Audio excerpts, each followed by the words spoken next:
Bonjour à tous et bienvenue dans cette vidéo de présentation et de formation à notre logiciel de gestion de contenu à distance, Digilor Signage. Ce logiciel va vous permettre de créer, de gérer vos campagnes d'affichage dynamique et de les envoyer en diffusion sur un ou plusieurs écrans. Dans cette vidéo, nous allons donc voir les différentes fonctionnalités de votre back-office et comment elles s'utilisent.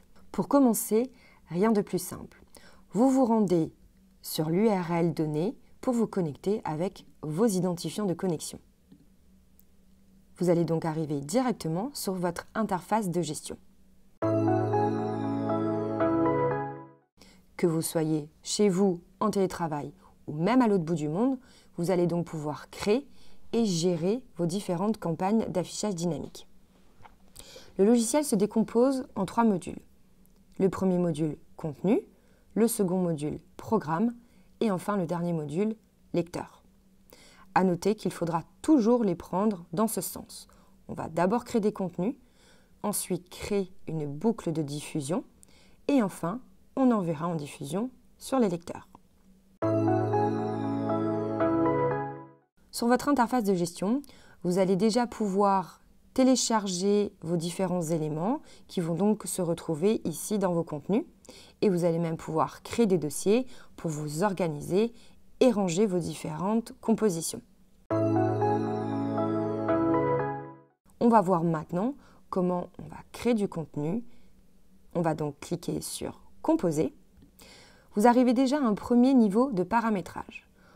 En haut, vous allez donc déterminer l'orientation de votre écran, un format paysage ou un format portrait. Vous retrouvez différentes résolutions, du 16/9, du 4/3 ou du 16/10. Ce sont les résolutions les plus courantes.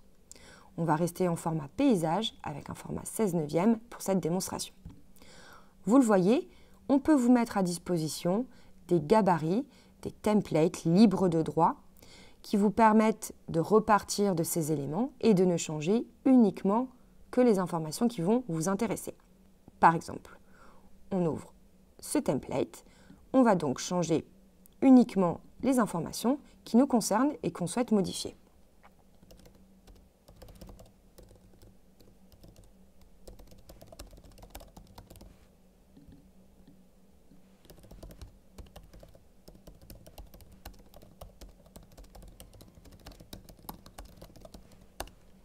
Vous l'aurez donc compris, vous ne modifiez que ce qui va vous intéresser de modifier.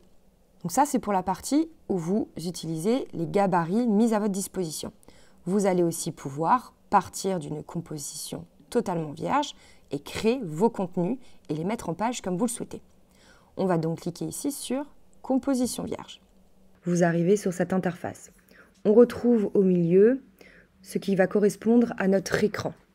Sur le côté, ce sont différents icônes, différents widgets qu'on va intégrer à notre slide du milieu pour créer du contenu. Et enfin, sur le côté droit, on appelle ça les caractéristiques techniques avancées des différents icônes ou widgets. Par défaut, vous êtes toujours sur un fond blanc. Ici, dans Background, vous allez pouvoir choisir soit une couleur qui vous est proposée par le logiciel. Vous avez aussi toujours accès à une bibliothèque d'images libre de droit, comme vous allez aussi pouvoir aller chercher la couleur qui correspond à votre charte graphique. Par exemple, on peut partir sur une couleur comme celle-ci. Hop. On va aussi pouvoir jouer avec l'opacité comme vous le voyez. Je vais laisser comme ça et mettre OK. On a donc directement son contenu, le fond de son contenu qui va se mettre à la couleur déterminée. On va voir maintenant comment on va intégrer les différents widgets pour du coup créer du contenu riche. Sur le côté, comme je vous le disais, on retrouve donc un peu plus d'une vingtaine d'icônes, comme par exemple du texte, de l'image, de la vidéo. On va pouvoir intégrer des gifs, du diaporama, des textes téléscripteurs, des flux RSS pour du texte ou pour de l'image. On peut aussi afficher des vidéos récupérées sur le web, des images, des sites internet. On peut mettre des formes pour avoir un contenu plus original, intégrer un compteur, une horloge. on a la météo, on retrouve aussi Ustream, ce sont des liens pour mettre du streaming. On retrouve aussi des liens pour faire des passerelles avec les réseaux sociaux, comme YouTube. On va aussi avoir Twitter, Instagram, Yammer, et on retrouve même Kaltura. On va pouvoir faire le lien avec des FTP pour récupérer des informations qui vont automatiquement s'ajouter. On a la possibilité de rendre certains éléments tactiles. On va pouvoir afficher aussi, par exemple, de l'ad serving, c'est donc des publicités promotionnelles. On va pouvoir afficher des calendriers, comme des tableaux de bord, des tableaux spécifiques plus sous forme, par exemple, d'Excel. On va pouvoir intégrer aussi des entrées intelligentes, de l'HTML, donc directement rentrer du code pour les personnes qui maîtrisent ce type d'aspect, bien évidemment. Donc, comme je vous le disais, vraiment des icônes assez riches, assez poussées, qui vous permettent donc d'avoir vraiment un contenu assez intéressant à diffuser. Bien évidemment, lors de la création de votre compte, on vous propose la vidéo de formation, mais on vous soumet également un document de support qui explique un petit peu plus en détail les différentes icônes et widgets que vous allez pouvoir retrouver. Et bien évidemment, on se met à votre disposition si besoin, si vous souhaitez faire une formation en visioconférence sur des points ou des questions qui restent en suspens. Donc ensemble, on va voir pour intégrer maintenant du contenu. On va voir pour intégrer du texte. Donc, on va se mettre sur l'icône du texte, tout simplement, qu'on va venir sélectionner avec notre souris et qu'on va déplacer sur la slide. Je peux bien évidemment la mettre où je veux sur la slide. À tout moment, je peux la réorganiser et placer mon texte où je le souhaite. Je vais cliquer au milieu pour intégrer le texte que je souhaite. De la même manière que sur un Word, vous allez pouvoir faire de la mise en page avec du gras, de l'italique, surligner, le positionner sur le côté gauche, droit, au milieu. Vous allez pouvoir aussi choisir votre police d'écriture parmi une bibliothèque qui est très complète, donc les gens n'ont pas de mal à retrouver la police d'écriture qui leur correspond. Et de la même manière, ici, vous allez pouvoir choisir une couleur qui correspond à votre charte graphique. Ensuite, on va voir pour intégrer d'autres contenus. Par exemple, une image. On va donc se mettre sur l'image et on vient de la même manière le glisser sur sa slide. Ici, on voit sur le côté notre médiathèque qui va venir s'ouvrir et on va donc aller cliquer pour récupérer les contenus qu'on souhaite intégrer. J'ai différents points de source au niveau de ma médiathèque pour récupérer mes éléments. Donc soit je peux les récupérer depuis mon ordinateur, depuis des points de partage comme Google Drive, SharePoint, Dropbox. Vous avez également toujours des bibliothèques d'images mises à disposition. Ce sont donc des bibliothèques d'images libres de droit. Vous pouvez les utiliser comme vous le souhaitez. Vous cliquez sur cette bibliothèque et vous allez chercher par exemple, soit en fonction d'un mot de clé, si vous avez une image bien spécifique en tête, ou vous pouvez bien évidemment aussi rechercher tout ce qui peut être proposé dans la bibliothèque. Vous avez aussi d'autres points de récupération de données tels que Canva ou Poster My Wall qui vous permettent de récupérer directement les contenus que vous avez créés sur ces logiciels. On voit bien que l'image que j'ai chargée se met directement dans ma médiathèque et qu'elle se sélectionne. Je vais donc cliquer ici sur Ajouter. On voit donc qu'on a bien notre image qui se met et je vais pouvoir bien évidemment l'agrandir et la positionner où je le souhaite, sur mon contenu. Ensuite, nous allons pouvoir par exemple ajouter une vidéo. On va donc sélectionner ici l'icône vidéo qu'on va venir de la même manière glisser sur sa slide. On a sa médiathèque qui va venir s'ouvrir et de la même manière, on va venir récupérer du coup la vidéo qui nous intéresse de diffuser. L'outil par exemple Diaporama peut être très intéressant puisqu'il vous permet d'ajouter tous ces contenus sur un seul et même espace. Ici, vous allez donc pouvoir ajouter de l'image, de la vidéo et même du texte.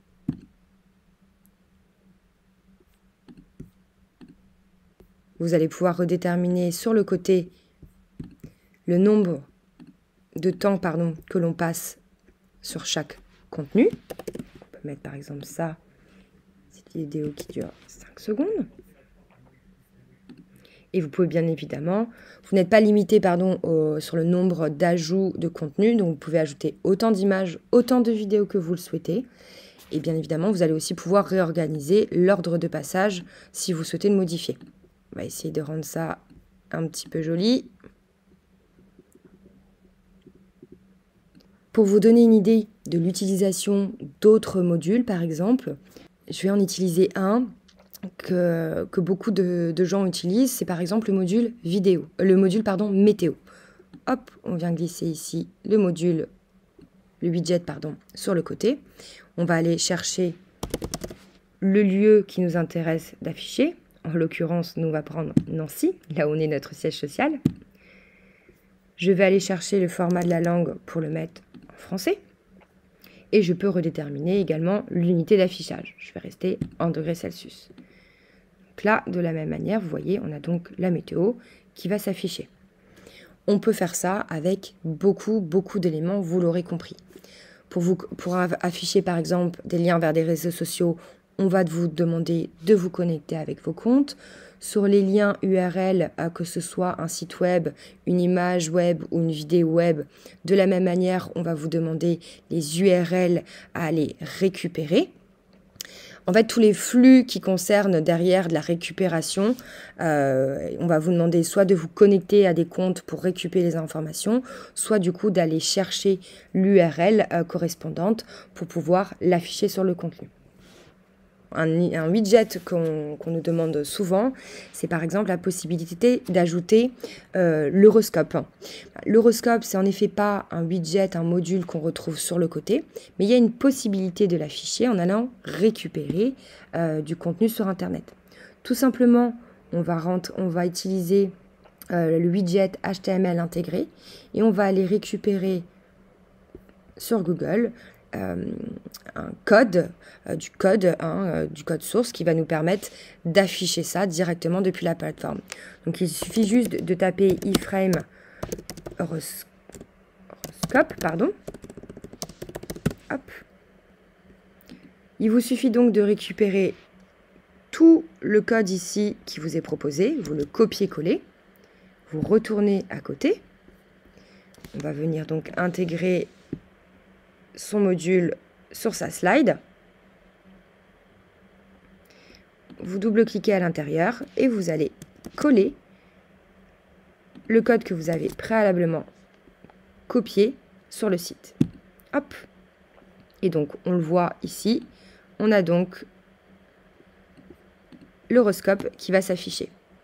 À tout moment, bien évidemment, je peux cliquer sur l'aperçu de ma composition pour voir ce qu'elle rend. On va d'abord préalablement l'enregistrer ensemble. On va l'appeler test. Comme ça, on est sûr que notre contenu ne va pas se perdre. Et si je veux prévisualiser ce que ça va donner avant d'envoyer en diffusion sur mon écran, il suffit tout simplement d'appuyer ici sur aperçu. On va avoir donc les différents éléments qui vont charger. Donc vous voyez qu'on retrouve bien le petit horoscope qu'on a mis sur le côté. Ici, on retrouve la météo, le diaporama qui va changer juste après le menu, et puis notre image fixe. Une fois que vous avez créé vos contenus, on passe au deuxième module. Le deuxième module, c'est donc Programme. Dans Programme, on va donc créer une boucle de diffusion. On va cliquer ici sur Nouveau programme et on va venir ajouter les contenus qu'on souhaite qu'ils diffusent. Donc on va mettre le contenu qu'on vient de créer pendant cette démonstration, mais vous l'aurez compris, vous n'êtes pas limité. Donc vous pouvez en ajouter autant que vous le souhaitez. Je peux très bien ajouter ce module-là en supplément, comme encore celui-là. Ici, on retrouve la durée de chaque module, de chaque contenu que nous avons créé préalablement. Ce qui va être surtout intéressant au niveau du programme, c'est ce petit onglet calendrier que l'on retrouve sur chaque contenu qu'on ajoute. Il va vous permettre du coup de programmer votre diffusion. Par défaut, vous êtes en diffusion tous les jours. On le voit ici, les deux cases sont bien cochées tous les jours.